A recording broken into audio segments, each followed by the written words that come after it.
1장 1절로 6절의 말씀을 우리 다 같이 합독해서 말씀 읽습니다. 시작. 여호와의 말씀이니라. 그때 내가 이스라엘 모든 종족의 하나님이 되고 그들은 내 백성이 되리라. 여호와께서 이같이 말씀하시니라. 칼에서 벗어난 백성이 광야에서 은혜를 입었나니 곧 내가 이스라엘로 안식을 얻게 하러 갈 때라.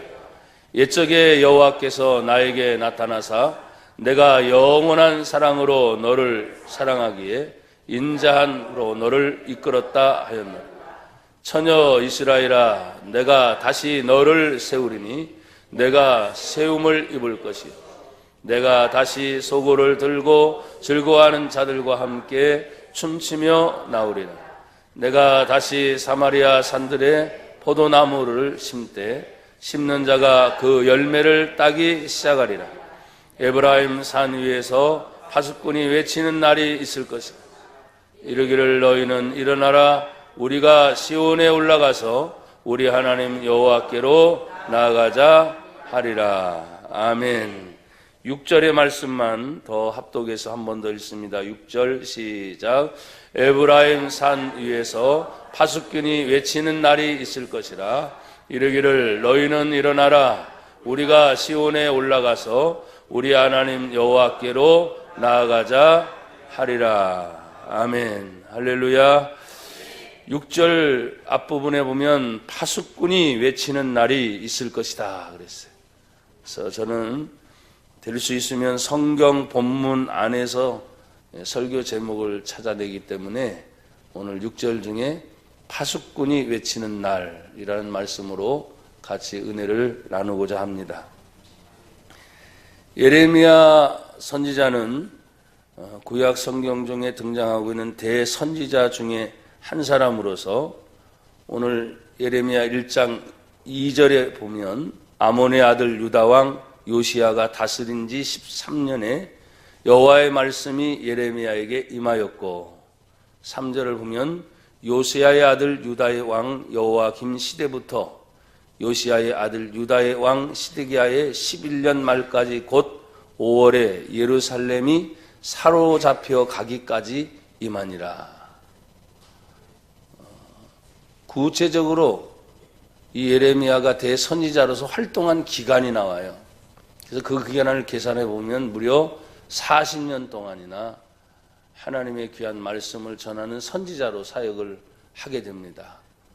근데 그 사역 중에는 뭐가 있었느냐 하면 이스라엘이 하나님 앞에 죄악으로 인해서 하나님을 등지게 되는 생활을 하게 될 때 성경에는 바벨론이라고 하는 나라와 전쟁을 하게 되고 그 전쟁에 패배가 되어서 포로로 잡혀갈 것이다 하는 예언을 하게 됩니다. 여러분과 저는 지금 이제 고개를 들어서 저를 봐주셔야죠. 우리나라 지금도 우리가 앞에 전에 통성기도를 하면서 하나님 우리나라엔 다시는 전쟁이 일어나지 않는 그런 나라가 되옵소서 그렇게 기도했죠. 근데 상황은 몰라요. 그래서 우리는 항상 믿는 성도이기 때문에 전쟁은 여호와께 속한 것이다. 그러니 1950년에 있었던 6.25 전쟁은 세계 10대 전쟁사 안에 들어갈 정도로 굉장히 어마어마한 큰 전쟁이었습니다.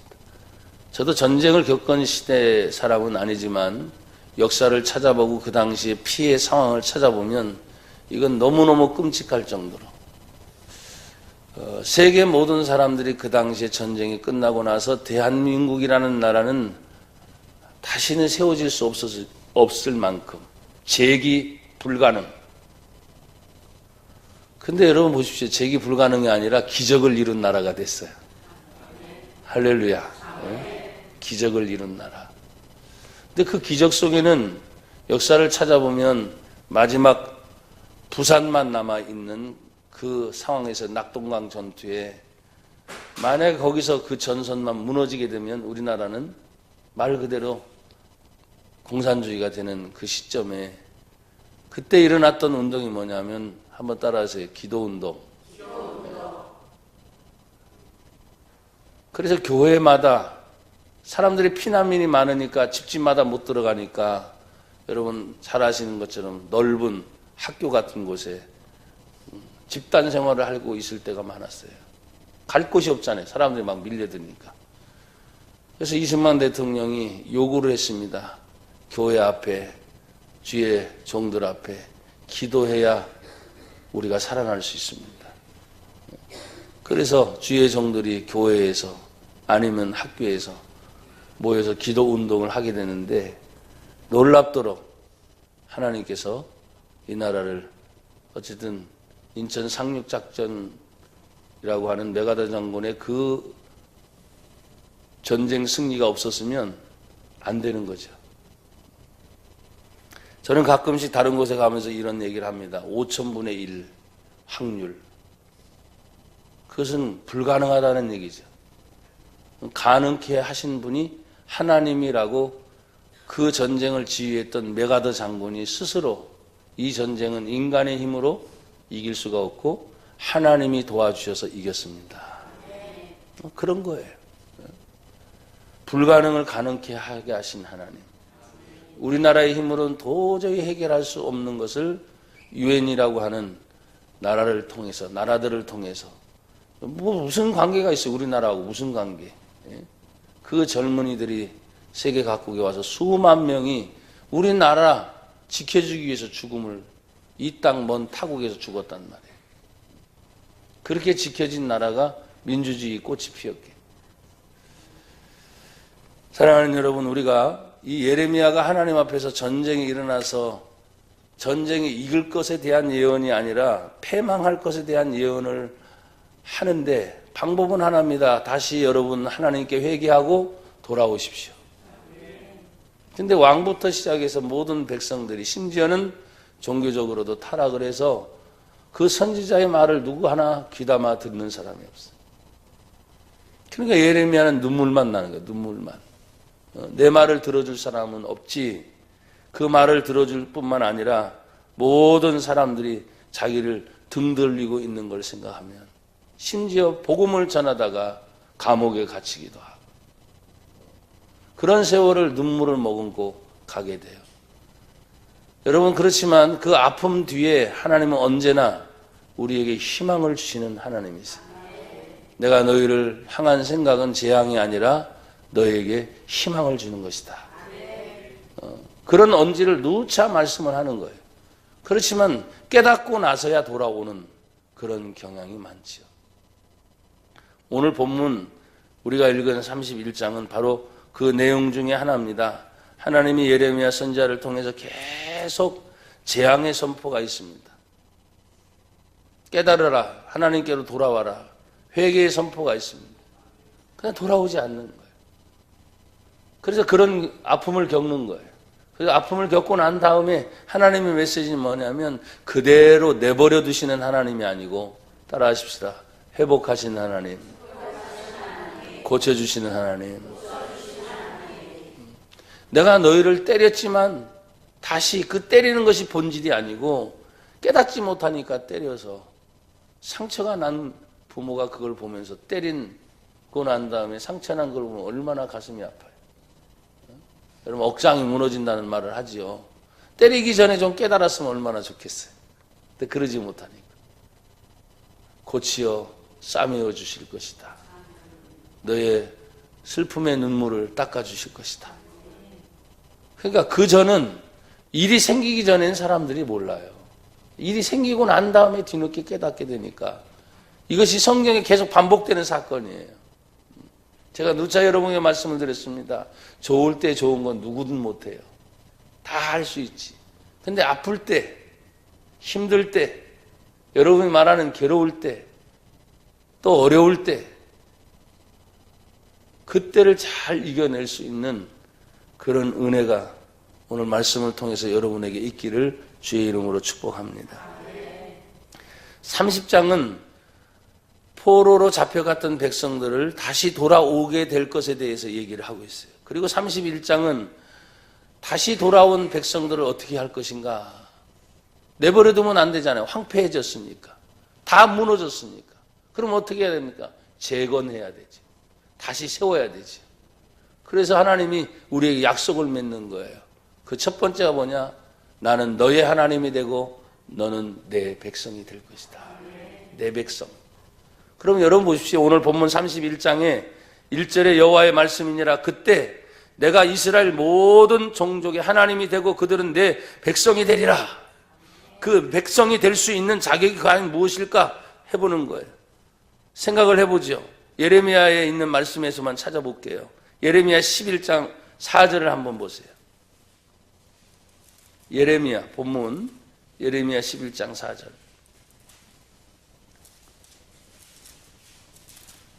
같이 또 찾아서 읽으세요. 11장 4절 시작.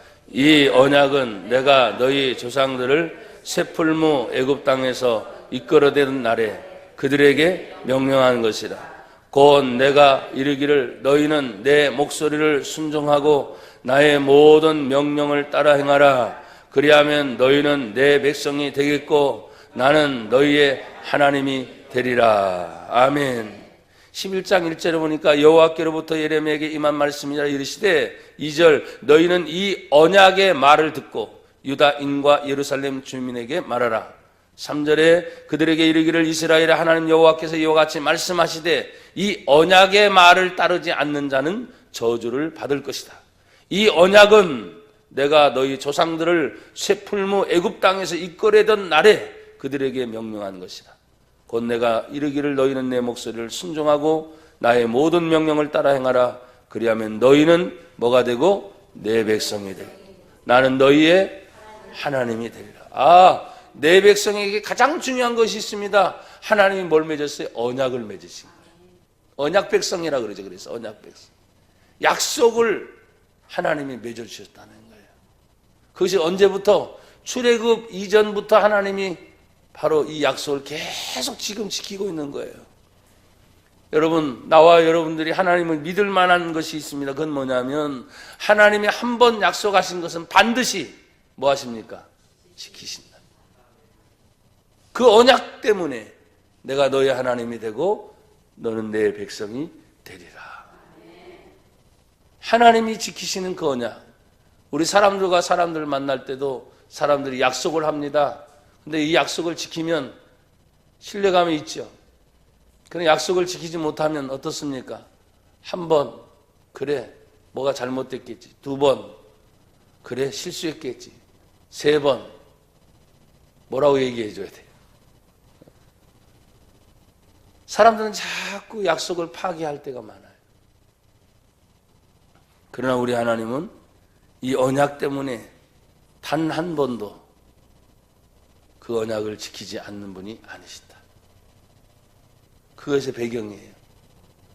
최소한도 이 언약이 어디까지 연결이 됩니까? 우리 예수님이 이 땅에 오셔서 요한복음 1장 12절에 있는 말씀을 보면 영접하는 자, 곧 그 이름 예수를 믿는 자들에게는 하나님의 자녀가 되는 권세를 주셨으니 내 백성은 나중에 예수님 때문에 하나님의 자녀로까지 연결이 됩니다. 여러분 예수님을 믿습니까? 나나 여러분이 정말 하나님의 자녀입니까? 성령이 아니고서는 우리가 주님을 주라고 고백할 수 없다는 거예요. 하나님이 성령이 아니고서는 하나님을 아바 아버지라고 부를 수 없다고 이미 약속을 해주셨으니까 내 백성의 의미는 바로 하나님의 언약의 말씀을 여러분 마음의 중심에 늘 새기셔야 돼요. 이 세상 살면서 우리는 많은 것을 봅니다. 듣습니다. 내 마음에 새겨진 것이 많습니다. 어떤 때는 그것이 오래된 습관 속에 가져온 것들이 있어요. 배워왔던 것, 들어왔던 것. 심지어는 그것이 고정관념이 생겨서 도저히 이것을 깨뜨릴 수 없는 것이 우리의 자존심이 되기도 해요. 하지만 나나 여러분들이 조심할 것이 있습니다.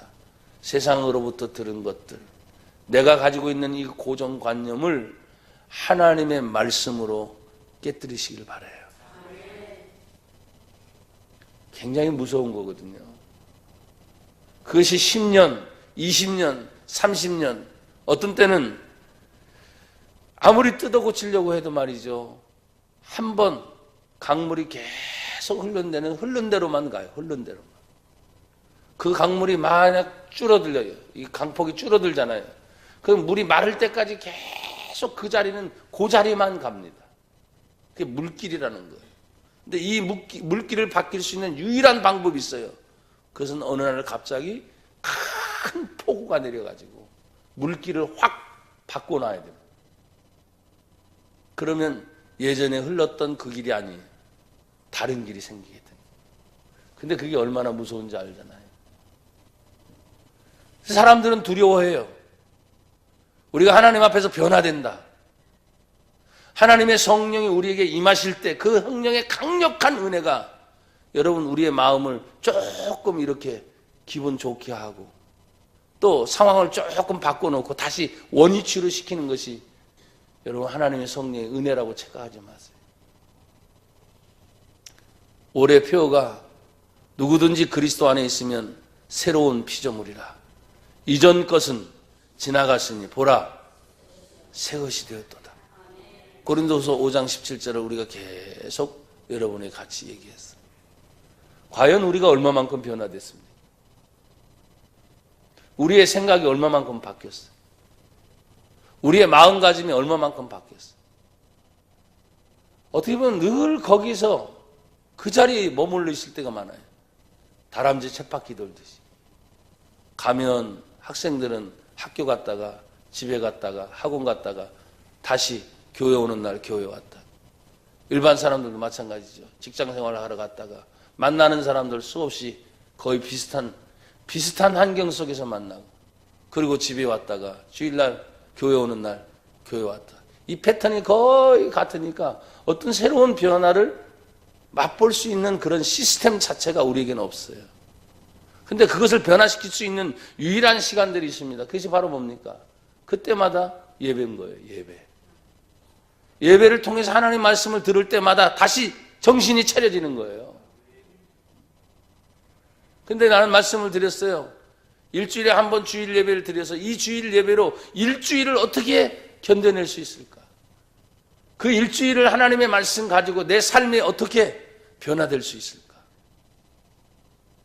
이거는 여러분요, 결코 쉽지 않아요. 그래서 한 번의 예배가 인생 전체를 완전히 변화시키는 경우는 아주 드물어요. 그래서 우리는 반복적 예배를 드리면서 그 하나님의 은혜를 받고 내가 가정에서 어떻게 생활해야 되겠구나, 사회에서는 어떻게 해야 되겠구나. 여러분, 하나님의 은혜를 입는다는 게 뭐예요? 우리가 음식을 항상 섭취해서 내 육신의 건강을 챙기듯이. 여러분, 안 먹으면 죽잖아요. 밥맛이 없어서 안 먹어요. 그럼 다른 거라도 섭취를 해야지. 내가 살기 위해서는 먹어야 되는 것처럼 우리의 영혼의 문제가 살릴 수 있는 것은 오직 뭐예요? 예배를 통해서 하나님 앞에 말씀으로 공급받는 거예요. 기도하면서 여러분이 하나님의 은혜를 공급받는 거예요. 이게 신앙입니다. 신앙. 31장 1절은 계속 말합니다. 내가 이스라엘 모든 종족의 하나님이 되리라. 그러면 여러분, 이스라엘은 12지파니까 다양성이잖아요. 그 12명의 아들 중에서 12명의 족속 중에서 하나님을 기뻐하게 하는 아들들도 있지만 그러지 못한 가문도 있어요. 요사이에 보면은 다음 세대를 얘기하면서 위대한 가문을 만들어내는 아이들에 대해서, 위대한 가문이 뭐예요? 뭐가 위대한 가문입니까? 가문 정도 이렇게 세우려면 세상 출세해야죠. 재벌이 되던가, 뭐 사회 개혁가가 되던가, 뭐 검사가 나오던가, 판사가 나오던가, 국회의원이 나오던가, 뭐 그게 위대한 가문이에요? 성경을 보십시오. 그게 위대한 가문이 아닙니다. 한번 따라합시다. 믿음으로 하나님을 경외하는 자손이 되게 하소서. 앞으로 사회는 점점점 진짜 믿음을 지키기 힘든 시대가 온다고 저는 누차 다른 어떤 분보다도 더 많이 강조했어요. 지금도 이 모양 이 지경인데 내 자녀가 나만큼 믿음을 지킬 수 있을 것 같아요? 쉽지 않아요. 사회 구조가 바뀌어지는 상황이 점점점 예배뿐만 아니라 하나님을 향한 기도뿐만 아니라 모든 상황이 신앙이 주축이 되던 시대가 아니라 신앙은 이제 한 2선, 3선으로 밀려나고 자기가 가진 가치관이 앞장서서 그 첫 번째가 뭐가 됐는지 모르겠지만 그것에 밀려 신앙이 뒤로 자꾸 처지고 있는 사회적 구조가 만들어지고 있어요. 내가 믿음을 지키려고 해도 힘든 사회적 환경이 그렇게 만들어지고 있어요. 근데 나는 그때 이렇게 말했죠. 여러분요, 아무리 힘들어도 여전히 어떤 큰 사회 변혁이 나서 공산주의가 들어오거나 이슬람이 되지 않는 한 여전히 사회 구조가 그렇게 힘들어도 예배 시간은 있을 겁니다. 하나님이 우리와 동행한다는 거 분명히 있을 것입니다. 그러면 그런 상황이 어려울 때 우리가 생각하는 것은 무엇입니까? 진짜 하나님을 찾는 것과 그러지 못하는 것이 뭐예요? 더 분명하게 구별이 되는 거예요. 구별이. 알곡과 쭉정이가 구별되듯이, 산자와 죽은 자가 구별되듯이, 성경에서 말했잖아요. 양과 염소가 구별되듯이 더 분명하게 나타나겠지. 교회는 더 커져서 더 커진 교회다? 아니요. 작으니까 더 작은 교회다? 아니요. 나는 누차 봅니다. 전국을 돌아다니면서 하나님의 은혜를 입으면서 여전히 지금도 작든 크든 끊임없이 하나님 앞에 믿음으로 바르고 살리고 하는 주의 종들과 성도들을 바라보면서 오늘 첫 번째, 나는 너의 하나님이 되고 너는 내 백성이 되리라. 언약 백성이 그냥 흔들리지는 않을 거예요. 지금 우리는 성경에 기록된 약속의 말씀을 읽을 수도 있고 들을 수도 있고 해석을 말할 수도 있지만 이것이 없던 시대, 아브라함 이야기, 성경이 없던 시대를 살았습니다. 노아 이야기, 성경이 없던 시대를 살았습니다. 대다수 많은 신앙의 유인들이 앞선 사람들이 뭐예요? 우리처럼 이렇게 정기적인 예배가 없이 그냥 하나님과 동행하면서 하나님과 같이 교제하면서 살았던데 어떻게 더 힘든 상황에도 믿음을 지켜 살았는지, 방주를 지으면서도 여전히 그 일만 집중한 것이 아니라 사람들에게 얘기하지 않습니까? 하나님의 심판이 기다립니다. 비난과 조소와 판단과 비웃음을 받으면서 묵묵히 주님의 일을 해갑니다. 근데 마지막 순간에 물의 심판이 있고 난 다음에 백성들은 뒤늦게 깨닫죠. 그게 무려 120년이에요. 나나 여러분이 지금 신앙생활 한 지 10년, 20년, 30년, 아니 더 많이 한 사람은 40년이 있을 수도 있겠지. 연수의 상관이 지금 크게 좌우합니까? 사실 그렇진 않아요. 노아가 120년을 버틸 수 있었던 이유, 온갖 조소와 비웃음을 견디면서 하나님 앞에 갈 수 있었던 이유 딱 하나입니다. 언약입니다. 언약. 약속 때문에. 그래서 하나님의 백성들은 이 세대가 어떻게 흘러가든 가장 중요한 하나님의 약속의 말씀을 붙잡고 그 말씀 때문에 이겨내는 거예요. 여러분, 지금의 상황은 광야와 같습니다.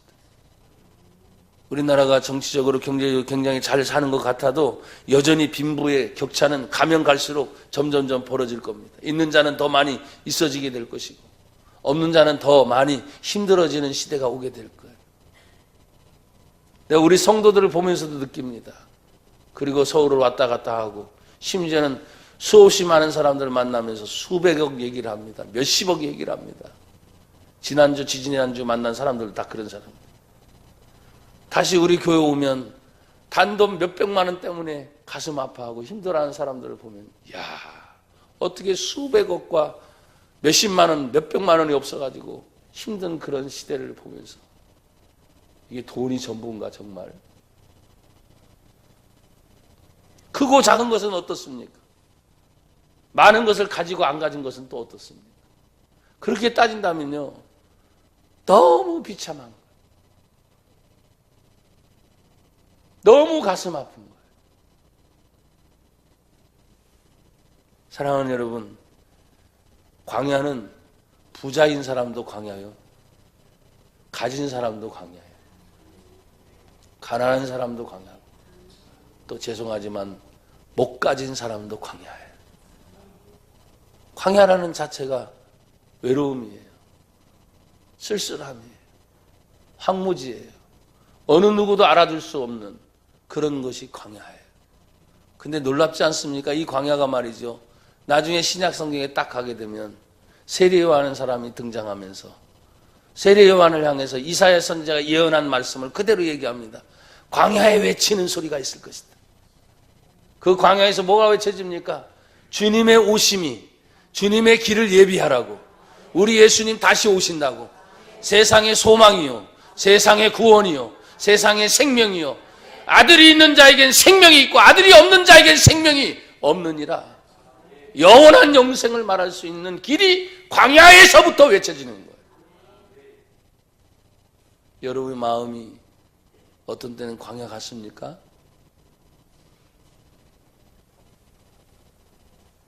그렇지만 그 광야 같은 곳에도 따라합시다. 하나님의 은혜가 임합니다. 31장 2절을 보세요.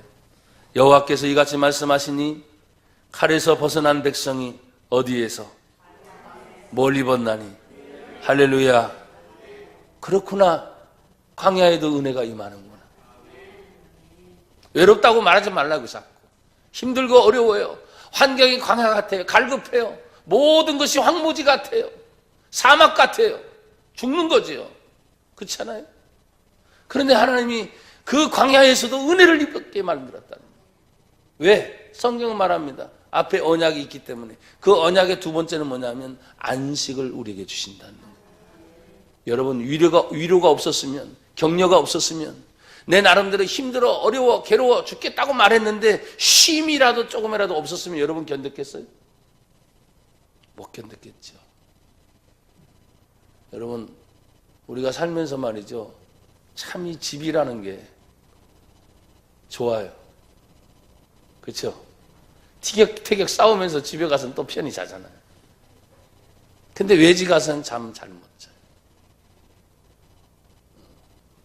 그냥 사명 때문에 왔다 갔다 하니까 다니는 거지. 단 하루를 자더라도 집이 편해요. 어떤 때는 여러분 그렇게 말할 거예요. 아이고, 집 구석 들어가기 싫다. 회개하세요. 얼마나 좋은데. 그게 집이 아니면 들어가지 말아야지. 근데 어떻게 보면 그렇게 하면서 또 들어가고 있어. 어떤 사람 말합니다. 갈 곳이 없어서 아니, 갈 곳 만들면 많아요. 빈집도 많아요. 돈만 주면. 많아요. 근데 희한하게 다시 가요. 근데 그것이 광야야. 하지만 하나님의 은혜가 임하면 안식이 있어요. 쉼이 있어요. 근데 이 사람들이 지금 어디에서 벗어났냐면 방금 전 칼에서 벗어났대. 칼에서. 전쟁 같은 속에서. 인생의 험난한 속에서. 일주일 내내 압니다. 직장에서 여러분 힘들게 직장 생활하는 거. 사업 생활하는 거 힘들게 사업 생활하는 거. 돈 벌면서 얼마나 마음이 아픈지 압니다. 때로는 양심을 속이기도 해야 되니까. 어떤 때는 하나님 얘기를 해야 되는데 하나님 얘기를 차마 얘기하면 내 양심이 걸려서 그러지 못할 때가 있는 거 압니다. 그래서 여러분 다 속일 수 있어 하나님을 속일 수 없는 거예요. 괴로워하면서도 돈이 내 눈앞에 보이니까 돈 따라가는 거 압니다. 전쟁이죠, 전쟁.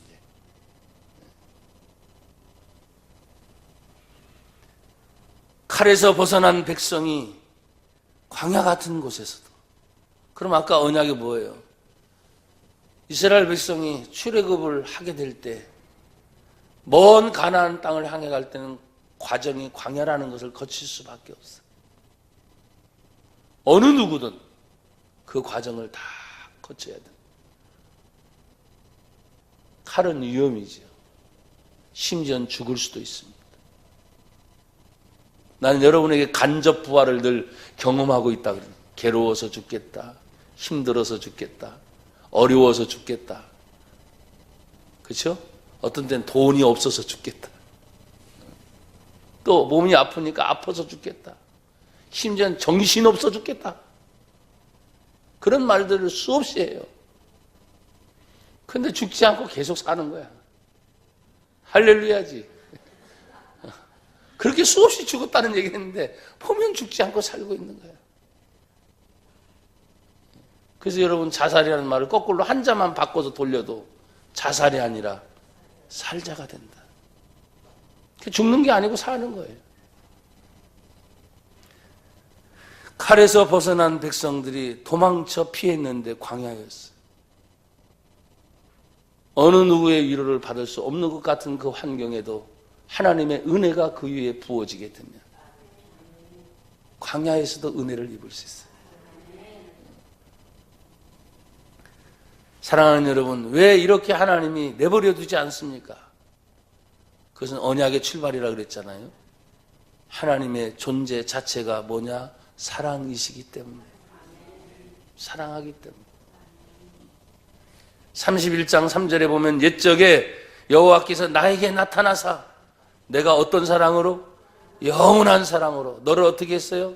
사랑했기 때문에 인자함으로 너를 이렇게 이끌어가고 있어. 그래. 광야지만 걱정하지 마. 사랑하는 내가 있지 않냐 이렇게 말하는 거야. 그 사랑이 영원한 사랑이다.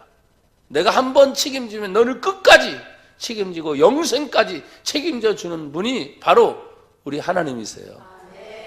사람들은 말하죠. 고린도전서 13장이 사랑장이라고 말하는데 그게 다 하나님에 대한 노래, 하나님에 대한 노래.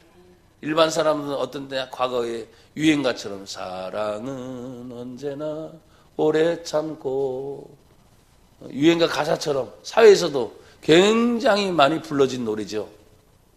근데 그게 하나님에 대한 얘기. 하나님이 사랑이 많으니까 오래 참으시고, 하나님이 사랑이 많으시니까 견뎌주시고, 하나님이 사랑이 많으니까 모든 걸 참아주시고, 그게 하나님에 대한 노래예요. 하나님에 대한 노래. 그 영원한 사랑이 사랑하기 때문에 인자함으로 막 끌고 가는데 어떤 때는 칼의 위협 속에서 벗어나게 하시고, 광야 같은 곳에서도 은혜를 잊게 하시고, 안식을 얻게 하시는 것이 하나님의 은혜라면 환경 탓하지 말아라. 주변에 누구 때문에 그러지 말고 가장 중요한 것은 하나님의 관심이 누구에게 있다? 나에게 있다. 나에게 있다. 여러분 한번 손 들어보세요. 하나님의 관심이. 두 손 드시고 따라하세요. 하나님의 관심이 나에게 있습니다. 한 번 더. 하나님의 관심이 나에게 있습니다. 따라하십시오. 하나님의 사랑이 나에게 있습니다. 관심이 나에게 있어요. 나에게. 그래서 내가 은혜 받으면 좋은 거예요. 은혜 받고 넉넉한 마음이 생기니까 다른 사람을 바라봐도 뭐예요? 넉넉하게 보는 거예요. 여유 있게. 근데 은혜가 사그라지고 갈급하고 메마르니까 날마다 바라보는 게, 내 상태가 그러니까 다 사람이 그런 거예요. 혹시라도 나에게 어떤 말을 하면 그게 상처가 된다고. 여러분, 제가 누차 간혹가다 말을 하기도 하죠. 나는 평상시 똑같아요. 근데 사람이 어느 날 나보고 그렇게 상처를 입혔다. 아니, 난 똑같은 평상시처럼 했는데 그렇게. 근데 보니까 상태가 그런 거예요. 상태가. 아차, 그럴 때는 어떻게 맞춰야 되나. 이 배려라는 거. 상대를 배려한다는 게 참 쉽진 않아요. 근데 예수님이 이 땅에 오시면서 가난한 자를 만나 주셨을 때, 예수님이 아픈 자를 만나 주셨을 때, 예수님이 귀신 들린 자를 만나 주셨을 때, 예수님이 세리장 같은 사람도 말이죠. 돈 많은 사람이잖아요. 그 사람을 만나 주셨을 때, 니고데모 같은 사람들을 만나 주셨을 때, 그 예수님이 항상 가난한 사람만 만나는 게 아니에요. 다양한 사람들을 만났을 때, 심지어 요한복음 4장에 사마리아 가운데 들어가셨을 때 한낮에 물 길러 온 그 여인이 사람들의 이목을 피해서 한낮에 오는 거거든요. 여러분 옛날 우물은 아시잖아요. 우물은 뭡니까? 보통 아침과 저녁 밥 지을 때들 시끌벅적하거든요. 근데 아무도 찾지 않는 한낮에 여인이 찾아온다는 것은 동네 사람들의 이목을 피하는 거예요. 말이 그렇지 남편이 5이나 있습니다. 현재 남편이 5이고 지금까지 하면 6명이 될 수도 있는. 그런 환경 속에 있는 여인이 동네 사람들을 피해서 왔는데 성경은 예수님 피곤하셨거든. 지쳐 있었거든. 그런데도 불구하고 예수님 또 그 여인과 대화를 만나주시는 거예요. 여러분, 우리가 정말 주님의 사랑이 이끌어서 나를 계속 이끌어 간다면 그 사랑하는 사람을 괴롭히거나 사랑하는 사람을 힘들게 하거나 그 사랑하는 사람을 어렵게 만들려고 그렇게 가는 건 아니잖아요. 가다 보니까 광야길도 있고 칼의 유혹을 만나기도 하고 고생스러운 길도 있기도 하지만 여기 말합니다. 내가 너를 사랑하기에 인자함으로 이끌었도다. 우리 이걸 뭐라고 해요? 하나님의 인도하심이라고. 하나님의 인도하심. 내가 늘 말했습니다. 하나님 우리를 죽이기 위해서 부른 분이 아니에요. 살리기 위해 부르신 분. 구원해 주신 그 하나님이 영원한 영생 천국까지 우리를 이끌어 갈 때 주님이 인자하심으로 우리를 이끌어 주신다는 거죠. 넘어지지 않기를 바랍니다. 또 쓰러지지 않기를 바랍니다. 넘어지고 쓰러졌다 할지라도 다시 일어서기를 축복합니다. 그 축복이 4절에 보면 세움에 있어요. 세워요. 4절에 처녀 이스라엘아 내가 다시 너를 뭐 할 것이요? 세우리니. 내가 뭘 입을 것이요? 세움을 입을 것이요. 자, 세워진 사람이 뭐가 나옵니까? 쓰러져서 앉아서 넘어져서 보통 사람들은 뭡니까? 울지요. 넘어졌으니까, 쓰러졌으니까, 괴로워서, 아파서. 근데 세움받은 사람은 다시 일어난 거예요. 일어나서 뭐 할 겁니까? 즐거운 소리를 말하는 거예요. 감사의 소리를 말하는 거예요. 찬송의 소리를 말하는 거예요. 그래서 4절에 보니까 내가 다시 소고 들고 즐거워하는 자들과 함께 춤추며 나오리라. 넘어질 때는, 쓰러질 때는 이런 상태가 나오지 않아요. 그러니까 주님이 넘어진 자도 뭐 하시고 세우시고 쓰러진 자도 뭐 하시고 세우시고 세우셔서 즐겁게 찬양하고 감사하고 하나님께 영광을 돌릴 수 있는 그런 날을 여러분이 늘 생각하세요. 어떤 때는 말이죠, 정말 지쳐서 쓰러지고 싶다가도 하나님이 나를 뭐예요? 쓰러진 자로 부르신 것이 아니지 나를 세우셨지 않느냐. 여러분 이번 한 주간 동안에 많이 웃으세요. 또 많이 감사하시고 찬양도 하시고 기도하시면서 하나님께 아뢰일 것도 많지만 하나님 세워주셔서 감사합니다. 그러니까 쓰러진 자는 찬양이 안 나와요. 세운 자만이 찬양이 나오기 때문에. 성경에 보면 옛적이라고 하는 말과 또 처녀 이스라엘이라는 말로 계속 이루하고 있습니다. 처녀 이스라엘. 신랑을 맞을 수 있는 자격이에요. 순결하지요. 깨끗하지요. 우린 이 세상에 살면서 너무나 많은 것들이 다 혼탁하게 자꾸 더럽혀져요. 근데 처녀 이스라엘이라고 말하지 못해요. 더럽혀지니까. 순결을 잊어버리면 처녀라고 말하지 못하잖아요. 근데 우리를 향해서 말합니다. 내가 다시 너를 처녀 이스라엘, 순결하고 깨끗한 하나님의 백성으로 우리를 부르시겠다는 거예요. 31장 5절은 또 이렇게 말합니다. 내가 다시 사마리아 산들에 포도나무를 심는 자가 그 열매를 따기 시작하리라. 여러분 사마리아는 역사적으로 원래 이스라엘 백성들이었습니다. 그러나 북이스라엘이었을 때 전쟁에 패배가 돼가지고 이방 왕들이 이 이스라엘 사람들을 다 이주시켜버려요. 그럼 이주된 사람들이 어떻게 됩니까? 그 나라 타국 사람들하고 같이 뭐요? 섞여서 혼혈민족이 돼버려요. 과거 72년 전 우리나라가 광복을 맞기 이전에 멀리 저 러시아 땅 브라디보스톡이나 그 연해주 일대에 살았던 고려인이라고 하는 사람들이 있어. 소련의 나라가 공산주의가 되면서 남의 사람들이 와서 사니까 이 사람들을 그냥 그대로 다 실어서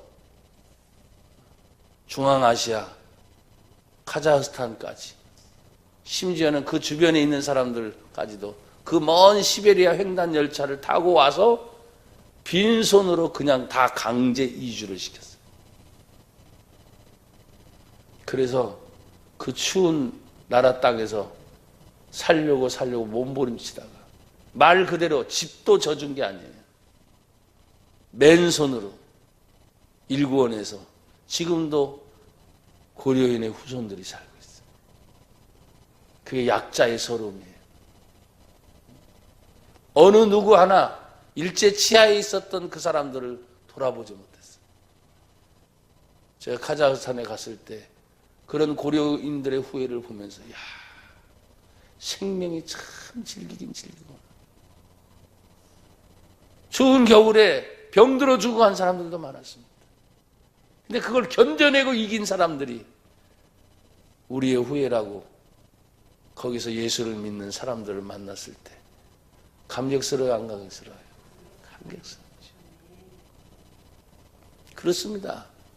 이 사마리아가 그렇게 그 땅의 혼혈민족이 되어버렸어요. 그들이 다시 이스라엘에 돌아왔지만 그들을 받아들일 수가 없었기 때문에 사마리아 지역을 형성하게 되었고 그들을 사마리아인이라고 지칭을 했어요. 근데 성경을 말합니다. 순결한 이스라엘 거룩한 하나님의 백성들이 그 사마리아 땅에 들어가서 농사를 짓고 거기에서 씨를 심고 거기에서 열매를 따서 먹게 하리라. 뭘 상징합니까? 이 세상이 혼혈되고 타락하고 혼합주의로 흘렀지만 예수의 복음이 들어가면 그 어떤 것도 다 받아들일 수 있다는 거예요. 사람들은 자꾸 격리시키죠. 자꾸 이주시키죠. 너와 나와 맞지 않아 하고 자꾸 분열시키죠.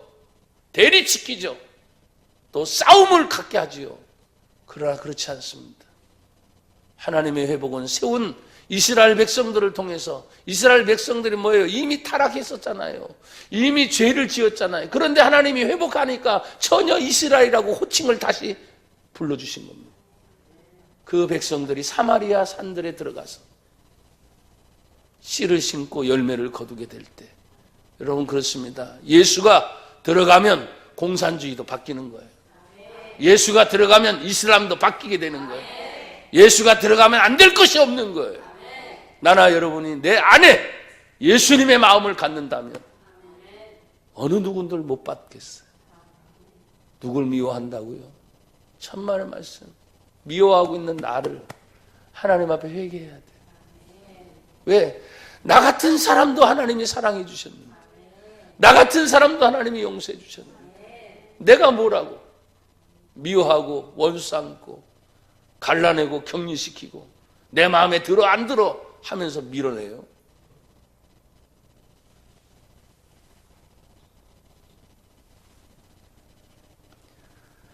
(31장 6절은) 이제 파수꾼이 등장해요. 이 모든 일들을 묵묵히 지켜보고 있고 지켜내는 사람들이 파수꾼입니다.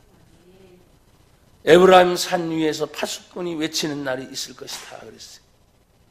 이 에브라임은 상징적 의미가 있습니다. 여러분, 요셉의 두 아들이 있어요. 에브라임과 단입니다. 그것은 그 자신이 아버지를 멀리 떠나서 형들에게 팔려가서 요셉이 객지에서 낳은 두 아들이 바로 이 이름입니다. 근데 여러분 보십시오. 큰 형이 에브라임은 작은 자예요. 나중에 요셉의 두 아들을 축복할 때 아버지가 눈이 어두우니까 와서 팔을 했는데 여러분 반대쪽에서 오는 때는 아버지 팔이 오른쪽이니까 당연히 큰 아들을 오른쪽에 놓겠죠. 그렇죠? 그리고 작은 아들을 왼쪽에 넣겠죠.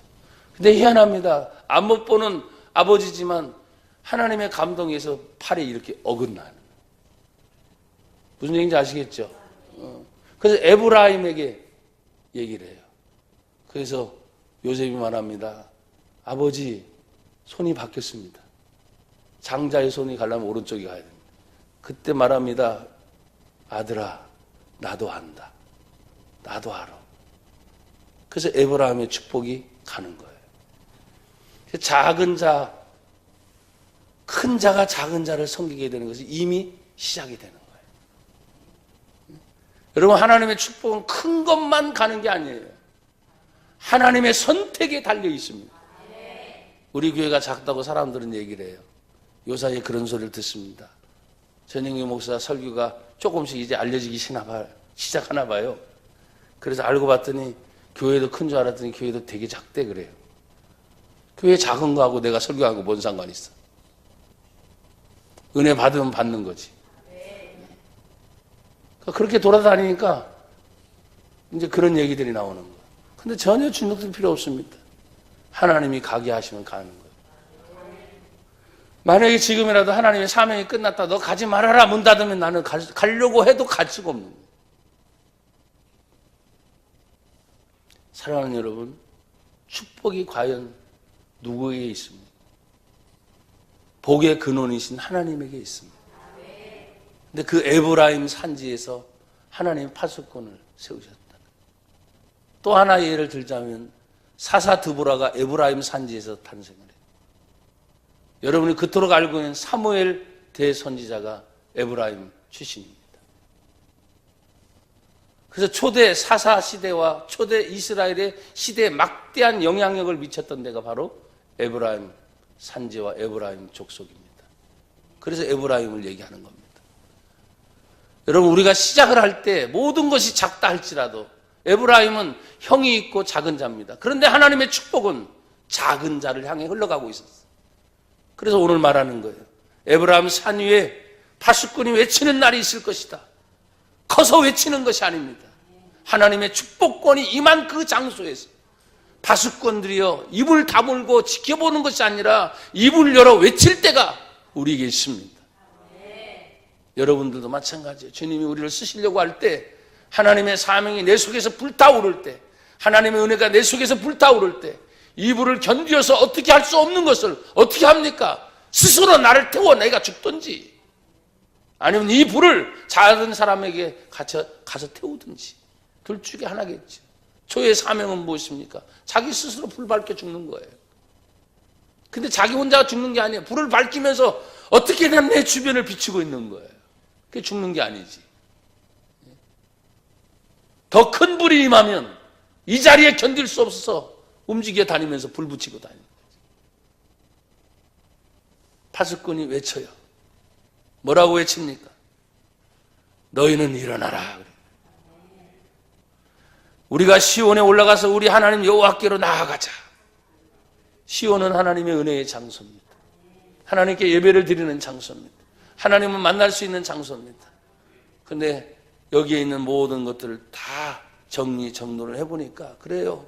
언약 백성은 이스라엘 백성들이 지치고 힘들었을 때 광야 같은 곳에서도 하나님께서 은혜를 입혀주셨고, 또 그들을 향해서 하나님이 사랑한다는 것을 확신해 주셨고, 또 그들을 향해서 다시 세워주셨고, 그들을 향해서 가지 못할 곳을 가게 하셨고, 그들 중에서 또다시 사명을 주신 사람들 향해서 가장 작은 자인 에브라임을 통해서 그 산지에 외치는 파수꾼을 하나님이 숨겨주셨어요. 그래서 나는 요사이 말합니다. 큰 교회 컸어요. 여러분, 대다수 70%에서 80%가 우리 한국 교회 미자리 교회가 많아요. 그래서 나는 그런 데를 많이 다닙니다. 그러면서 하는 말이 이것입니다. 작은 교회가 이 대한민국의 희망이다. 큰 교회가 수없이 많이 있는 게 아닙니다. 큰 교회는 대표적인 교회들이 지역마다 있습니다.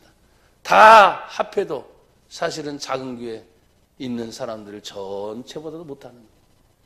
그 구역, 지역, 그 구석, 한 사람이든 10명이든 하나님 앞에 생명을 살리고자 하는 하나님의 거룩한 교회가 있는 한 하나님 말할 거예요. 파수꾼들이여 일어나라.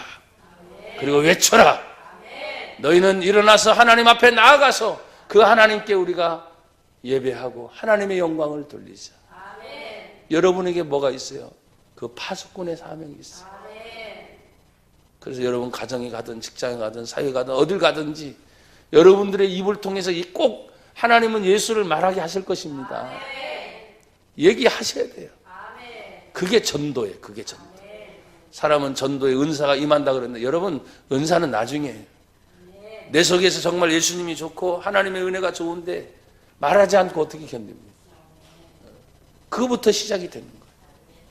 나는 여러분들이 이 한 주간 동안도 만나는 사람들이 여러분 때문에 하나님의 복이 임하기를 주의 이름으로 축복합니다.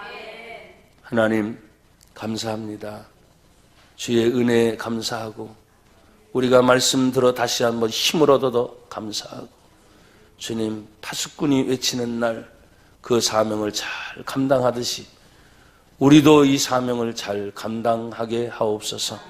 예수님 이름으로 기도합니다. 아멘.